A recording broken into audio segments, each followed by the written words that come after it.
Vous êtes sur TV5 Monde, bienvenue si vous nous rejoignez dans 64 minutes, c'est l'heure de 64 débats. La Coupe du Monde de football est-elle réservée aux riches? Prix des billets, transport, hébergement, les prix des places explosent à une semaine du coup d'envoi de la compétition et du match d'ouverture. Mexique-Afrique du Sud, avec nous pour en parler Nicolas Martov, bonsoir, soyez le bienvenu. Journaliste à SoFoot, auteur du livre Le latéral gauche, figure du foot politique, c'est aux éditions Libertalia. Asia Hamdi, bienvenue à vous, vous êtes journaliste sportive indépendante. Et avant de vous donner la parole, chers invités, direction New York, où l'on retrouve notre correspondante Elisabeth Guedel. Bonjour Elisabeth, 32 ans après avoir organisé avec succès le Mondial 1994, les États-Unis accueillent à nouveau la compétition. Vous êtes au Rockefeller Center, la future fan zone de Manhattan. Alors, est-ce qu'il y a un engouement ou non des Américains pour cette Coupe du Monde, avant de parler des chiffres et de la cherté de ce Mondial ? Eh bien, effectivement, c'est un sentiment assez mitigé aux États-Unis. On sait, c'est pas le sport historiquement préféré des Américains. C'est plutôt un sport perçu comme féminin. Ça date des années 70. C'était ce que faisaient comme sport les étudiantes dans les universités. C'est un sport communautaire, la communauté sud-américaine, la communauté LGBTQ. Donc, c'est un sentiment où on n'est pas très impliqué, surtout que l'équipe des États-Unis n'est pas les plus performante. De ce fait, il y a un récent sondage révélé que 6 Américains sur 10 seulement, c'est beaucoup plutôt une majorité, 6 sur 10 disent qu'ils ne sont pas intéressés par cette Coupe du Monde, qu'ils ne vont pas regarder de match. Maintenant, il faut savoir qu'ici, quand même, les jeunes s'intéressent beaucoup à ce sport, ils y jouent dans les écoles, dans les lycées. Et puis, la Fédération internationale de football veut faire grandir ce sport ici, soutenu par le président américain, Donald Trump, qui veut que ça soit le plus beau des mondiales de l'histoire de la Coupe du Monde. Donc, ça peut changer, on sent que ça commence à venir. Ici, donc, ça va être la fan zone.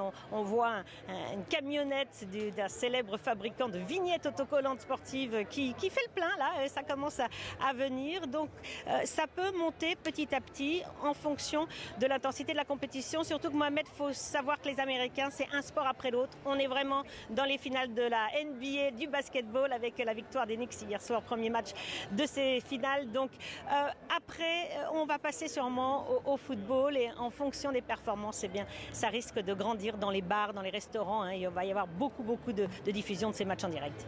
Et restez avec nous, Elisabeth. On vous retrouve tout à l'heure, en effet, en fonction aussi des résultats de la sélection américaine. Les États-Unis qui ont battu le Sénégal il y a quelques jours, 3-2 en match amical.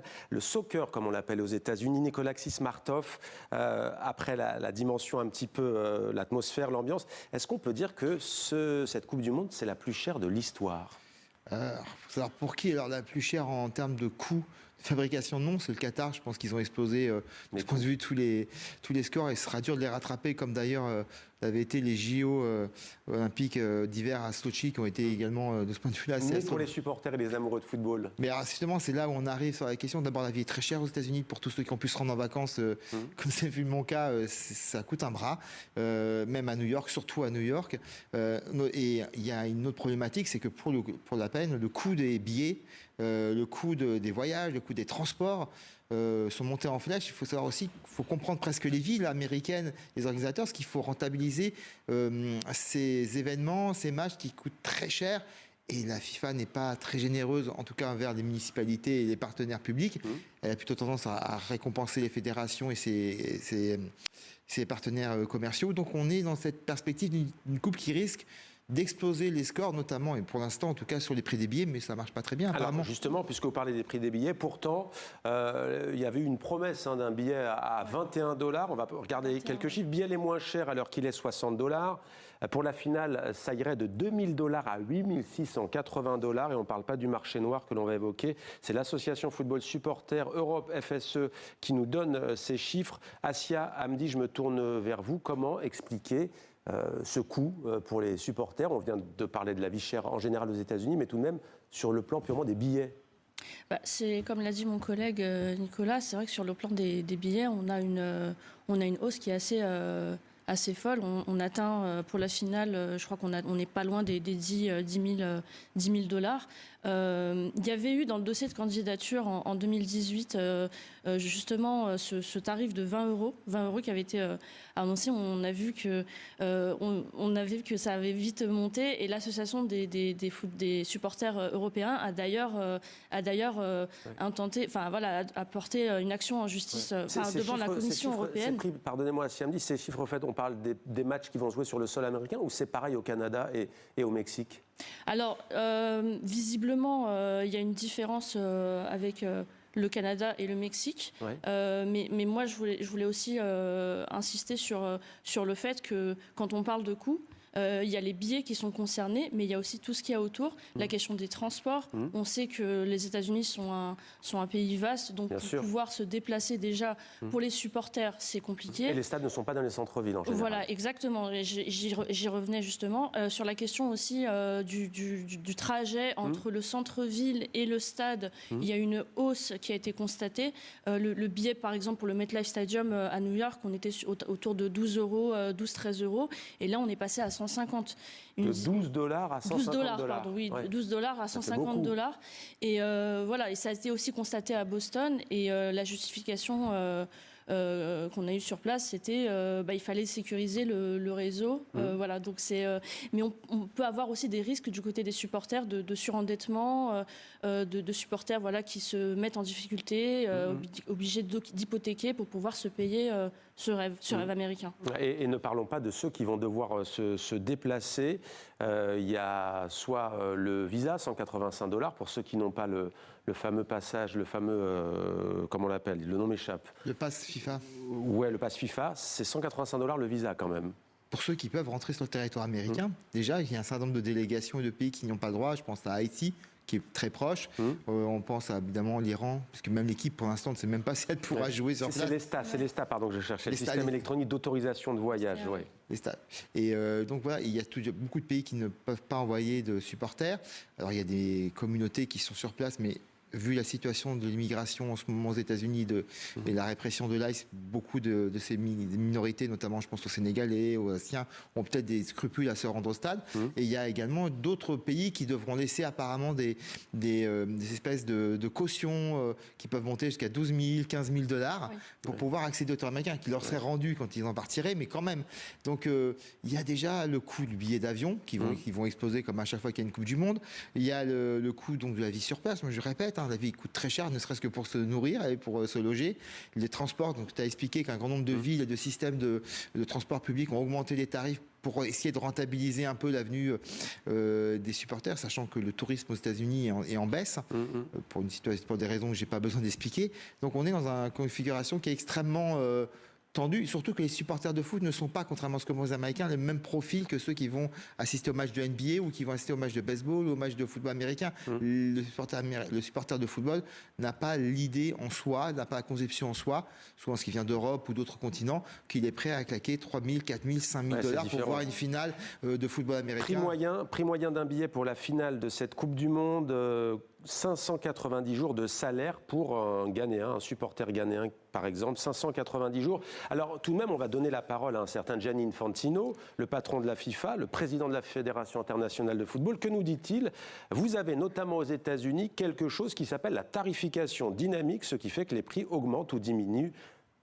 Ça vous surprend d'entendre on l'a expérimenté avec Céline Dion récemment. Lors de ses concerts, effectivement, c'était un sujet qui avait fait débat, la question de la tarification dynamique, qui se met en place petit à petit dans les événements culturels, dans les concerts, et qui atteint aussi le football. En l'occurrence, ce qui se passe, c'est que le prix varie en fonction du moment où, de la demande. Donc c'est ce qui fait qu'on atteint des sommes... mais la spéculation, y compris dans le sport. Tiens, on va retourner vers Elisabeth Guedel.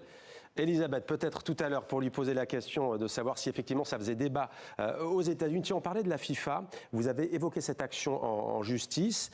Il n'y a pas que ça en fait. Il n'y a pas que ça puisque nos confrères du Télégraphe, le journal britannique, nous disent que des ballots de place pouvant comporter des rangées entières, carrément de sièges, ont été mises en vente récemment sur des sites de revente autres que ceux de la FIFA, à des prix largement inférieurs, et que c'est la FIFA qui est accusée de revendre à moindre coût des billets au marché noir. Alors là, il faut vraiment nous expliquer. Parce qu'ils n'arrivent pas à remplir les stades. Ils ont fait une Coupe du Monde à 48. je veux manquer de respect à 48 équipes, ouais. à aucune nation, mais il y a des affiches qui sont plus désirables que d'autres. Et comme vous mettez des coûts très élevés, ça incite pas forcément, y compris des gens qui pourraient y aller par simple curiosité, notamment je pense au public américain qui reste à convaincre, à s'y rendre. Donc je pense ils ont une crainte aujourd'hui de voir des matchs se dérouler dans des stades à moitié vides, ce qui serait pour la FIFA, qui espère beaucoup de cet événement, notamment pour se remplir les poches, un échec, et ce qui serait pour Donald Trump, peut-être moins, mais pour les États-Unis, en tout cas, je pense que c'est un peu moins le cas au Canada et au Mexique, le signe qu'ils ont raté quelque chose d'organisation. Après, ça reste à prouver, mais c'est vrai que la configuration de ces places et de ces rangées entières, voire des tribunes entières, laisse peu de doute que ce soit des particuliers ou même des gens qui ont l'habitude de faire un peu de trafic autour des places, qui réussissent à obtenir autant d'accès. Oui. On a eu la même chose qu'on a constaté aussi du côté de l'hôtellerie, avec des hôtels justement qui avaient des difficultés à vendre leurs chambres. Et d'ailleurs, même la FIFA a été concernée parce que il y a des chambres justement, bien sûr, voilà, qui avaient été pré-réservées et qui avaient été pré-réservées. Voilà. Donc si même la FIFA ne peut pas Ouais, assumer, ça devient compliqué. Elisabeth, notre correspondante, est en direct de New York. Elisabeth, dites-nous si les médias américains et la presse américaine parlent justement de ces prix exorbitants, notamment des billets, mais pas seulement. La vie chère, vous en savez quelque chose, mais concernant les billets, Elisabeth. À Mohamed, on ne parle que de ça depuis des mois, effectivement. Le prix des places, cette Coupe du Monde qu'on a promis comme la plus inclusive devient la plus exclusive. Les prix sur place, des logements, on en a parlé, des prix des transports. Alors il y a quand même une prise de conscience des villes, des 11 villes hautes américaines qui tentent d'attirer quand même les supporters et de baisser leurs prix. Pression sur les hôteliers. Plusieurs centaines ici à New York de restaurants ont décidé de faire des prix fixes à $26, ce qui n'est pas très cher, franchement, pour un repas à New York. Donc il y a vraiment une prise de conscience qu'il faut faire baisser les prix. Et cette crainte, vous l'avez dit sur le plateau, qu'il y ait des stades pas tout à fait remplis. D'ailleurs, je reçois des invitations pour assister à des matchs maintenant, alors que c'était hors de question il y a encore quelques mois. Ça prouve qu'il y a quand même des places comme ça qui ne trouvent pas preneur. Donc on verra là encore, il faut vraiment que les Américains, tout peut monter en puissance au fil de la compétition, ou en tout cas quand on arrive proche du coup d'envoi le 11 juin. Mais c'est vrai que ça commence déjà à être une grosse déception. Et vous l'avez dit, pour Donald Trump, il n'est pas question de rater cette Coupe du Monde. Sans compter aussi, d'ailleurs, j'ai dû me déplacer, les questions de sécurité, on en parle beaucoup également. Beaucoup de supporters craignent, notamment avec la police d'immigration, que ça soit très difficile pour eux de venir assister à ces matchs ou aller à des watch parties. Il y en aura, c'est organisé, mais il y a beaucoup de craintes que ce soit moins fastueux et moins réussi que prévu. On verra bien. En tout cas, Elisabeth, pour les supporters qui n'ont pas de billets, puisque vous êtes dans un quartier où il y aura une fan zone, on précise donc qu'il y aura des fan festivals dotés d'écrans géants implantés dans 16 villes hautes du mondial. Suite du Kansas City, ce sera tout de même 25 000 personnes, mais ce n'est pas la même chose quand on aime le foot d'être dans l'enceinte que d'être devant un écran géant. Les billets sont payants d'ailleurs. Pour un certain nombre de fan zones, ce sera payant, oui, sur les villes. Rien n'est gratuit. Le sport le plus populaire du monde, avec une Coupe du Monde réservée aux riches, c'est votre sentiment ou pas ? La question qui se pose, je pense, c'est le lieu surtout, parce que c'est un pays, là on parle beaucoup d'argent, mais c'est un pays où ce n'est pas le sport roi. On parle, d'ailleurs, ils ont un terme, voilà, ils parlent de soccer. Les Américains aiment beaucoup le soccer quand même. En 1994, c'était bien réussi et ils ont une belle sélection. C'est une discipline qui est quand même féminine à la base. Plutôt féminine, oui. Oui, qui s'est développée. Et quand on regarde le palmarès des deux équipes, voilà, on a quand Après, même le Qatar, elle réussit la Coupe du Monde malgré les polémiques et malgré le fait que les Qatariens, même si le Paris Saint-Germain a fait aimer le foot au Qatar, c'est pas le sport de prédilection.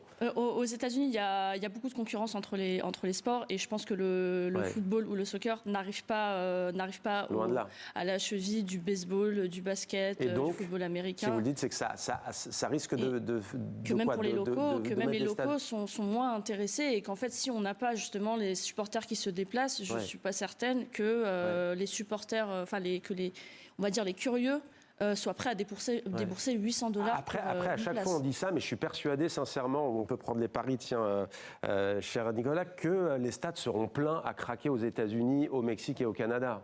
Alors au Mexique, ça c'est certain, parce que là, pour le coup, on est dans un grand pays de foot et que les tarifs sont quand même moindres.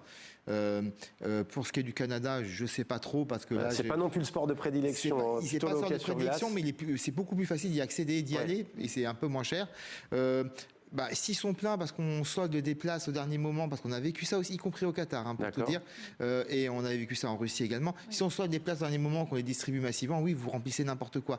Est-ce que c'est le sport le plus populaire? C'est le sport effectivement le plus aimé à travers le monde, même si on oublie par exemple que dans son continent indien, ça reste le cricket. C'est quand même 1,5 milliard personnes. C'est le pays le plus peuplé de la planète. Voilà, donc c'est juste pour rafraîchir la mémoire à tout le monde. Merci. Mais pour revenir à ce qu'on disait, par contre, on découvre quoi? Que le capitalisme n'est pas quelque chose de juste. La FIFA est une grande multinationale, elle n'est pas là pour rendre le sport populaire et permettre d'y accès, elle est là pour faire de l'argent avec. C'est sa raison d'être, et redistribuer aux fédérations, parce que c'est un système qui fonctionne de la sorte, ils sont des sortes d'actionnaires de la FIFA. On le sait d'ailleurs aussi avec les droits à l'image, ça va être très très difficile pour de nombreux médias de montrer les buts, de montrer les beaux moments. Mais parce que là, pour le coup, c'est parce que l'argent entre guillemets est roi, comme Donald Trump est le roi des États-Unis, et c'est une bonne synchronisation.